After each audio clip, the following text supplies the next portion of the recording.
Sometimes things are terrifying all around outside. Wildfires, hurricanes, pandemic, genocide. Is this the apocalypse? Will it be the end?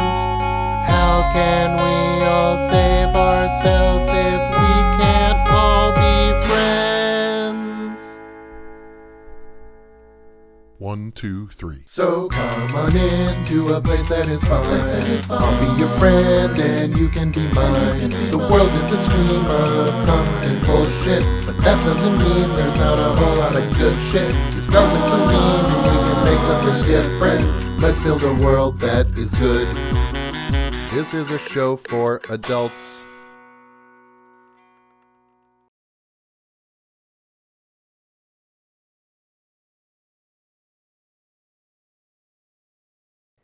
Hi friends, welcome to the good world. I apologize for my absence last week. I had a case of the pukies. It was not fun. I still don't know what caused it. It was something that I ate. Probably something in my cereal or maybe in what I put into this. Doesn't matter. You don't need these details. But here I am. I'm back, but that's why I didn't record anything last week. Also, I don't know. We're still early here, right? We're still working through things. We're working together to figure out what this is gonna be. And so I don't know. Sometimes I feel like I should come in here and just record and just say some stuff. And sometimes I feel like maybe you might like it if I actually knew what I was going to talk about before I came in here, which is not always. It's always kind of the case. Like I always have some sense of, pretty much always have some sense of what I'm going to talk about. Was not planning on saying any of the things I've said so far, but I still know kind of where I think I'm going to go. But anyway, I don't know if you have thoughts or things you want to hear me talk about. You can suggest them in the comments down there. That's where the comments are. Anyway, there was something else I wanted to share. I don't know. If it pops back into. Oh, I remember what it was.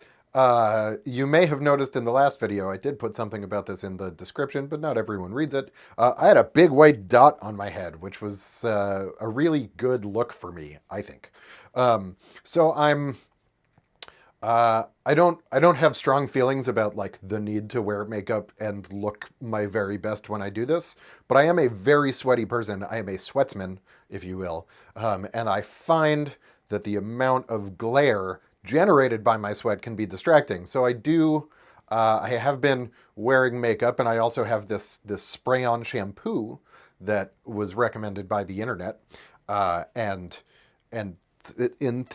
look, it's not such a shiny head, right? There's a nice like matte surface. That's because of spray-on shampoo, I think. But anyway, I did a better job with it today. Yesterday, or last week, 2 weeks. What is time? I was just kind of like spray, and then head dot. That's what you ended up with. I don't know why I felt the need to explain that to all of you, but it's the magic of Hollywood,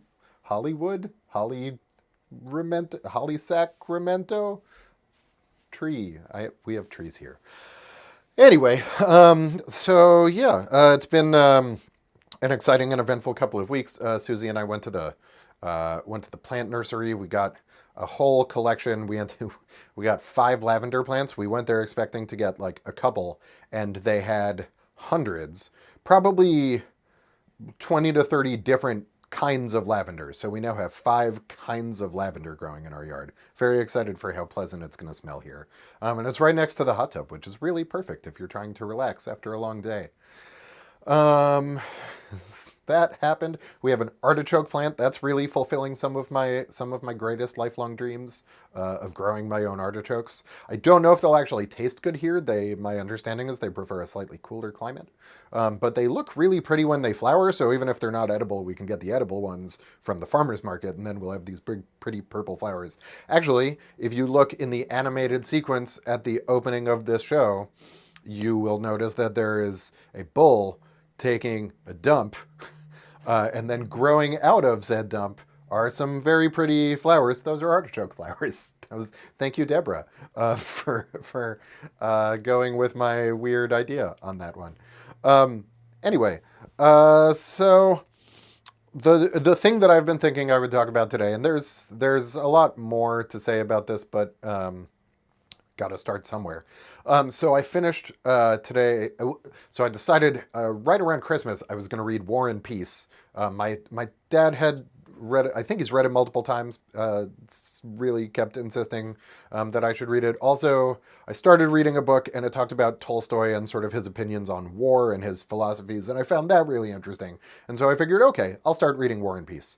2 months later, almost to the day. It's the 23rd today, and I started, I think, on like Christmas Eve. So almost exactly 2 months later, I finished War and Peace. Ta-da! Hooray! I'm great. That is a flex. It is. It's a slight flex. I mean, on the one hand, if you read things, you can read War and Peace or anything that's long. It's just like all the rest of the reading you do. Only it keeps going for longer. But in the same way that if you watch, I don't know, 2 seasons of Real Housewives, you can also watch 7 seasons of Breaking Bad.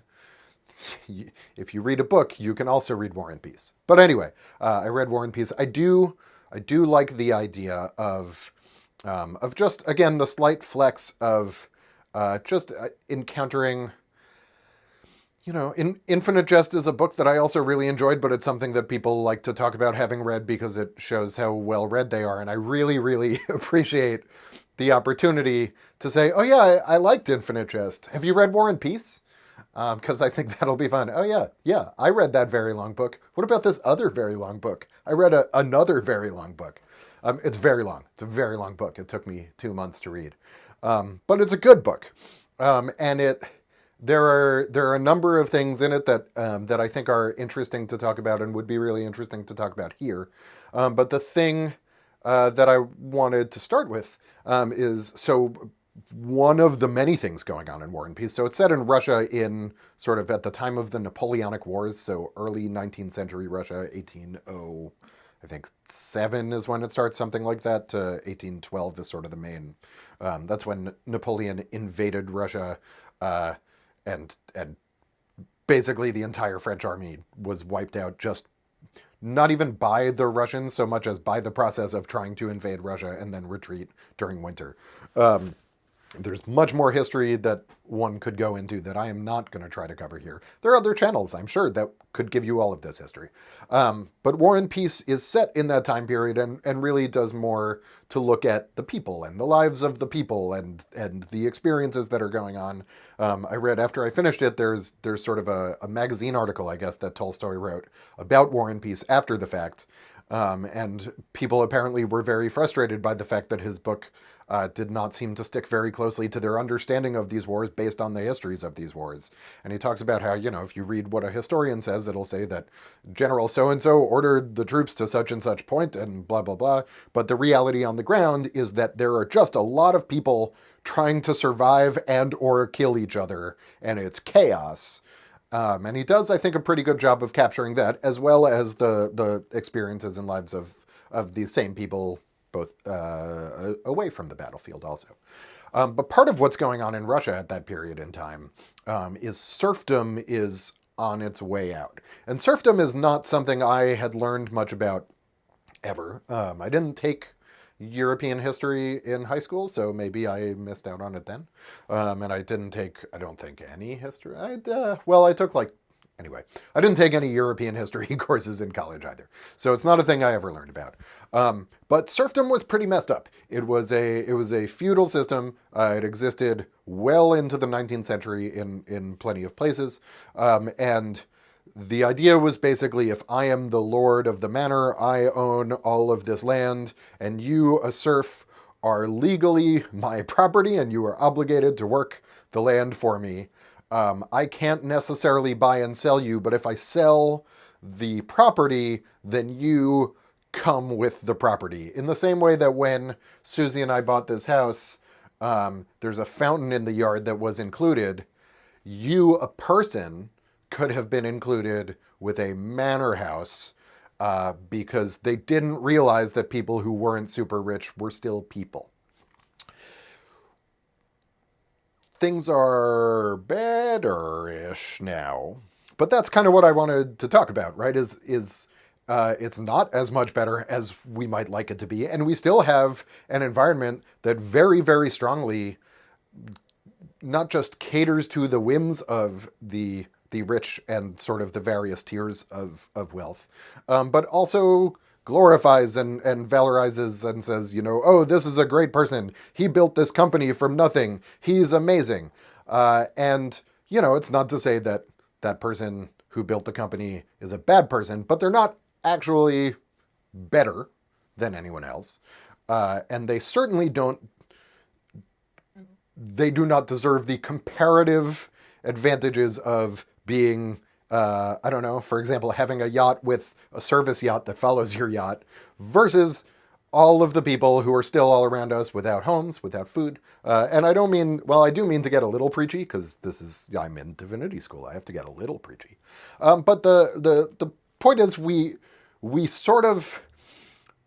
have this system, and there are people who are positioned to take advantage of that system, and when they do, we're like, oh, you're great, and the system is therefore just. And we sort of work backwards to justify the things that we currently have, instead of, as Robert Kennedy famously said, some people look at the world as it is and ask why. I look at the world as it could be and ask why not. Sure. I like the quote. I don't have strong feelings on any politician is complicated is the truth that I've come to realize in my life. So what was really interesting to me is in early 19th century Russia, I feel like I'm coming up against time for a break, but that's fine. From your perspective, that doesn't really matter, so I'll just start talking about this. In early 19th century Russia, there was conversation about, should we liberate the serfs? Should the serfs have freedom to leave where they are? Should they get paid for their work? Should they have the right to own their own home? Right? All of these things that we sort of, today, I think we think of as sort of a basic middle class existence, were things that the serfs were legally kept from. And also, just to be clear, I'm not saying that serfdom is like worse than other forms of slavery. There are lots of really awful ways that people have been awful to each other throughout history. And we're very clearly not all the way through the process of figuring out how to stop being awful to people. But the arguments against liberating the serfs were things like, well, what do you mean? We're supposed to pay them for their work? We own them. They're serfs. If I pay them, I'm going to go bankrupt. Where is my profit going to come from? Well, if they're not forced legally to work, then they just won't work. And then what's going to happen? Where everything's going to fall apart because the serfs are going to decide that they're not willing to work. It's going to be chaos. If you are noticing, there's a bit of a theme here with the way that we talk about people who don't have money today, where we say, well, if we give them some additional money to live off of without forcing them to work for it, then our profit margins are going to shrink. How are we going to do that if we have to pay people more? And they're just going to stop working? A good friend of mine very recently said to me that it is not possible to provide people with their basic needs, because if we do, they'll just stop working. And he said, you see that now. But here's the thing. What you see now is that they will stop working in really shitty jobs that treat them poorly. What they won't do, what people won't do, what I wouldn't do, what I think you wouldn't do, is stop working in places where they enjoy working, where they are fairly compensated for their labor, where they are treated with dignity and respect. That's all that people actually really want. But we look and we say, well, they don't have it, and so we need to use their lack of wealth as a cudgel against them and say, you have to work because I can't survive if you don't work, because I can't generate a profit off of your work if you don't work, or if I compensate you fairly for your work. There's kind of kind of a bit of a confusing, bit of backwards logic there. And interestingly, the arguments, as I pointed out, are very similar to the arguments that were being made against the abolition of serfdom. We can't pay the serfs because it will hurt our profits. We can't pay the serfs because then they won't be forced to work and no one will work and the economy will collapse. Guess what? The serfs were liberated, they eventually got paid, and things got a little better. Not perfect, but a little better. Things got a lot better for the serfs. Things got actually a little better for everyone overall. The entire economy actually benefits when people get more freedom. And that is a really important thing that we seem to just not notice at all in here, America, US, our society today. That's time for a break. We're gonna take a short break. We'll be right back. Please like and subscribe. Please like and subscribe. Please like and subscribe. Please like and subscribe. Please like and subscribe. Hi, welcome back. Something you missed during that break while I was standing here breathing with my eyes closed, which is what I do. You know, it's sort of like when you watch TV and you're a kid and it goes to commercial, you sort of imagine the actors like frozen in place. That actually happens here. That's what I do. I just stand here for about a minute and I breathe, and then my timer goes off and tells me it's time to start talking again. I'm kind of like one of the pull the string talking dolls. Yeah, I'm a talking Tina, non-violent talking Tina. And I stand here and I talk when I'm supposed to talk and I stop when I'm supposed to stop. So also I really hope this is recording because my computer went to a screensaver, fingers crossed. If you're seeing this, it did. So that's promising. Serfdom, underclasses, labor, economy. So we sort of, I don't know that everyone has this idea, but very much built into our culture and certainly very much built into the decision-making authority of the people in government. And this is generally true whichever party is in power. It's more true with some of them than it is with others of them, if you get what I'm saying. But it is the case that generally speaking, a lot of the people who are in a position who have the power to change these things look at this society and say, oh, well, you know, we tried giving people what they need and they don't want to work. It just turns out they don't want to work. It turns out they're really lazy. Pay them, just pay them, give them money, treat them well, treat them like people. Then they'll want to work. That's actually all it is. People want, not everyone, and you know what? If some people don't want to work, that's actually kind of fine. Because there are enough people who do, because people enjoy doing things. I have the freedom to have left my job in politics and to start divinity school, which most of my friends think is completely crazy and fair, and launch a YouTube channel from the shed in the backyard of my house. Am I contributing to society? I don't know. I'm trying really hard. We're gonna find out over time. But it is definitely the case that I am working. You may disagree that what I'm doing with my work time is good, but I'm working because I enjoy it, because I love it. Right now, I am not making any money. I am hoping to at some point be able to have enough to live, and you know, if more money comes in, then I look forward to giving a lot of it away, because that's sort of what we need to do collectively, but for some reason we've decided that's an individual problem, not a collective problem, which is insane, because so I was talking to a friend of mine last week about all of this, about redistribution and sort of how we really need, here's how I look at it. We need to invest in people, right? We understand the idea that if you invest in something, there will be benefits.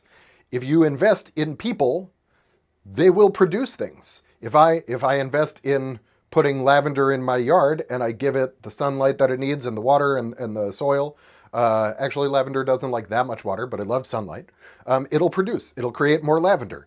If you give people the opportunity to invest in themselves, then they will produce all kinds of amazing things that none of us have ever dreamed of.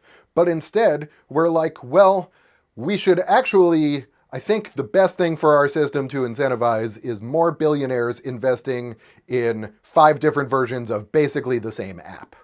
It's really, really important that we have like 5 different versions of Uber, 5 different versions of Uber Eats, 5 different versions of, I don't know, WeWork and Facebook. Like I don't know, is that actually creating value for a lot of people? Sometimes, and in some cases.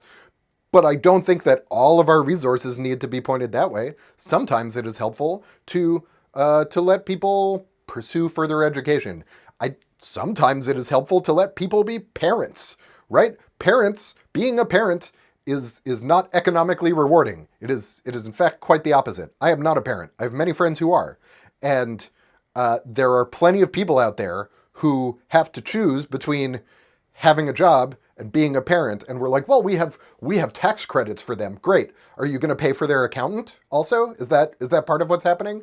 Like when you build these sort of micro carve-outs into the tax code, that only benefits the people who are already spending a lot of money on an accountant to help them save even more money than they are paying the accountant. It doesn't really help most people who are just trying to get through the day and take care of their kids and live a life as a human being. And we're like, well, they actually need to work harder. I think they're lazy. I've never met any of them, but they're probably lazy because also they shouldn't have had that kid, but also it's their fault for having the kid. And also if they didn't want to have the kid, then well, that's also a crime. It's great. It's a really good job we have done of creating a system where people who are born into status like me can thrive and then tut tut tisk tisk look down on all of the people who are struggling because we won't give them the food and water and shelter that they need to survive. Isn't that cool? I feel so good about myself being at the top of this system. I'm such an achiever. Part of what Tolstoy talks about in War and Peace, which I also found very interesting and which connects to all of this, is he talks about sort of there's a whole thing at the end about free will. So it's, in addition to being a work of historical fiction, there's a lot of philosophy just kind of mixed in. Philosophy and almost, not even almost, in some cases actual math, but like theoretical math. I think it is probably the kind of thing that you produce if you were an educated aristocrat in 19th century Russia, as Tolstoy was. Much in the same way that this show, if you're an educated aristocrat in 2022, is what year it is, 2022 Sacramento, you can bring in things like social science and data science and theater and religion. Because the world has given you access to all of these different tools and the freedom and the time to understand them and to incorporate them. So I have some work to do before I'm as good as Tolstoy. He was very good at what he did, but it actually comes from some of the same background of privilege and sort of I don't know, being born onto a rich soil as opposed to not. But so one of the things that he talks about a lot is sort of causality, and specifically the great man theory of history, which is, you know, the idea that these particular wars in Russia, the War of 1812, as they called it, here in the U.S. we call it the War of 1812. That's a different war, same year, crazy, must have been a crazy year. There, at least according to Tolstoy, the historians at the time sort of talked about that war as being driven by Alexander I, who was the Tsar of Russia, and Napoleon, who was initially a soldier. He's not even French, he's Corsican, which is an island that is a French territory near France, but he still manages to sort of rise through the ranks and eventually seizes power, becomes emperor, all the wars happen, all of these things. And Tolstoy makes a very strong point, which is that if Napoleon is standing on a hill and says that brigade should advance, it was pretty much always the case, especially then, that by the time word got from Napoleon on the hill down to the brigade at the bottom of the hill, there was already something that had changed in the circumstances and they had to do something different. So most of the orders that were given by generals in this particular time period weren't even put into place. And in my experience in corporate America, things are very similar. We really love to sort of talk about the entrepreneurs and the founders and the leaders, and we celebrate them and all the great things they've done. And I have worked for a number of different versions of the same person who didn't really know what he was doing, but was very happy to take credit when someone else did something good.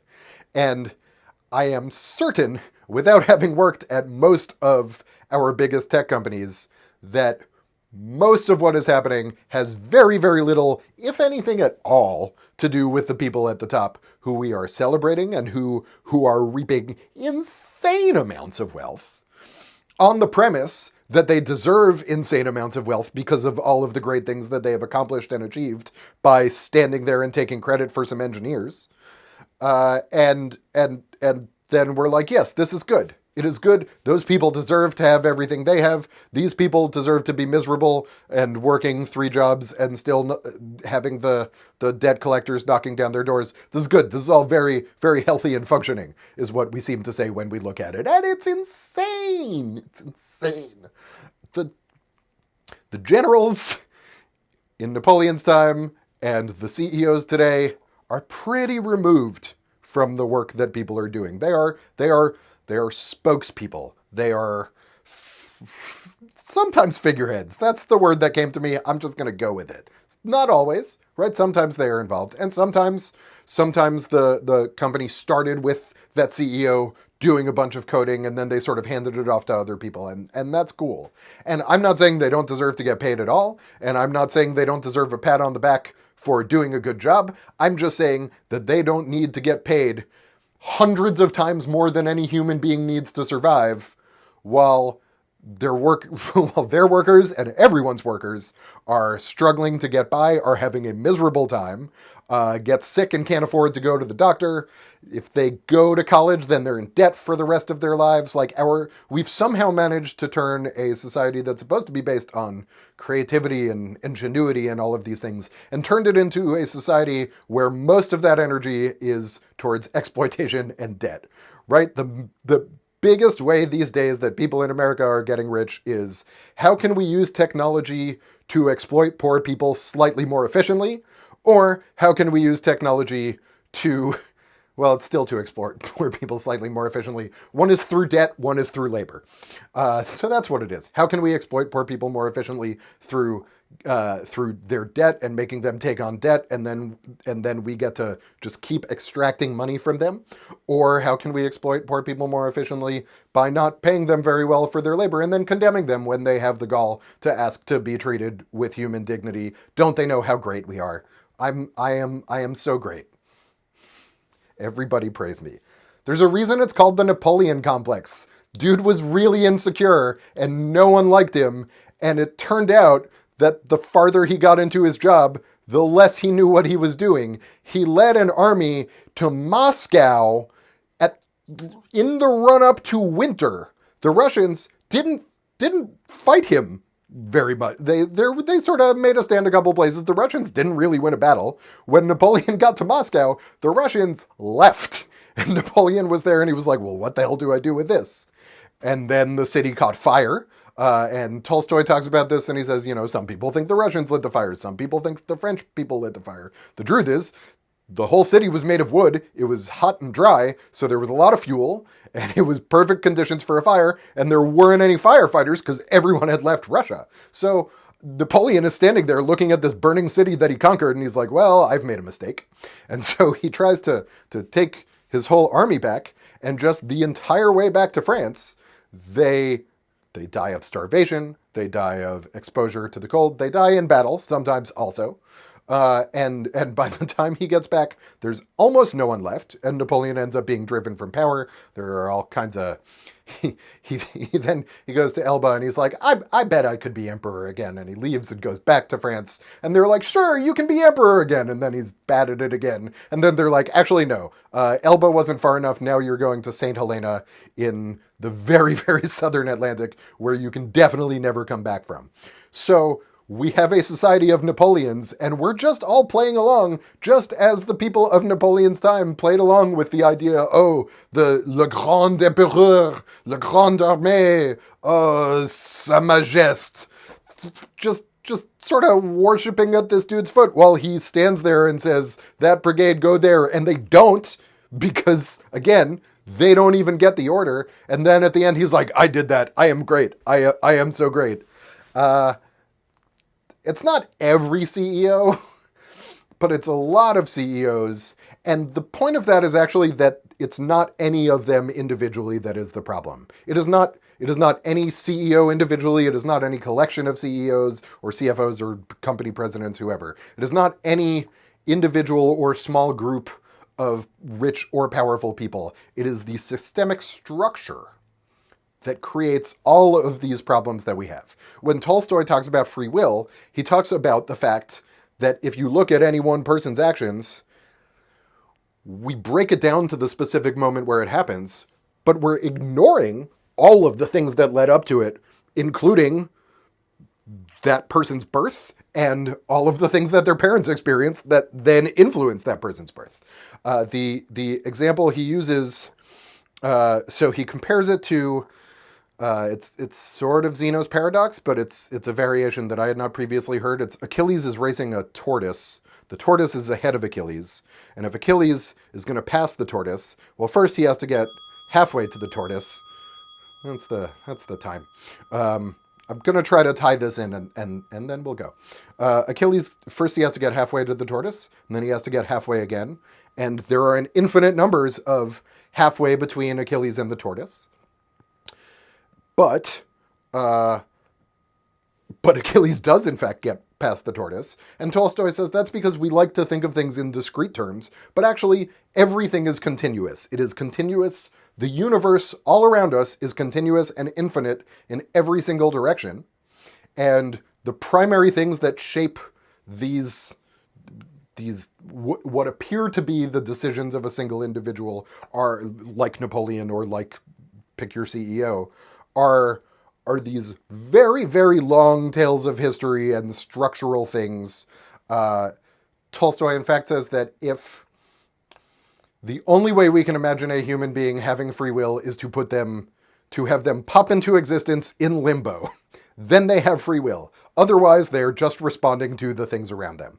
And that is true. And it is true that all of us, whether you are a CEO or whether you are pumping gas or whether you have no capability to do either of those things, you are just responding to circumstances as they arrive in front of you. You're just trying to juggle and manage all the chaos of being a human being here on planet Earth.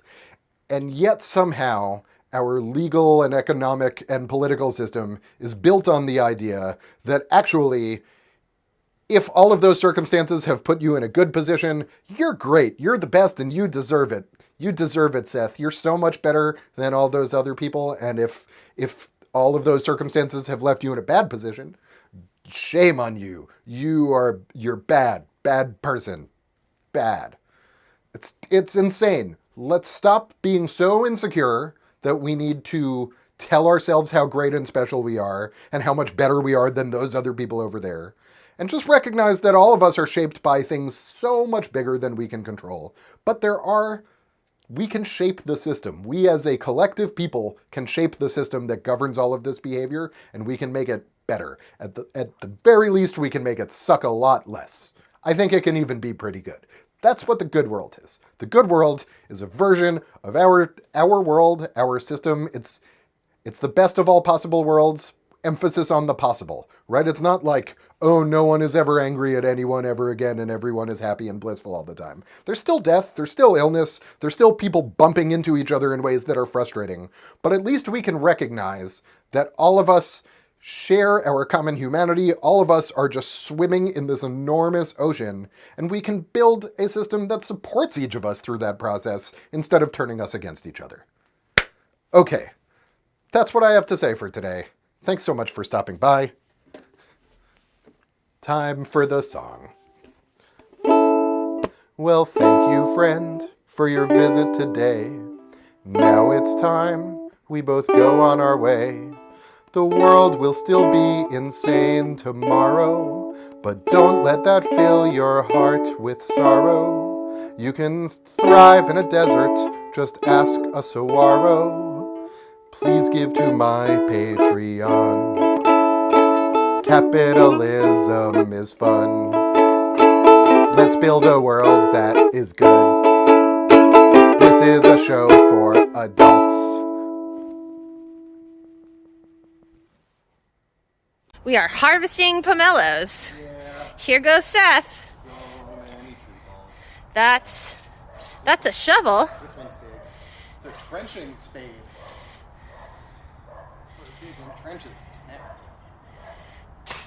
Boom! Oh, that's a good one. That's a good one. Ta-da!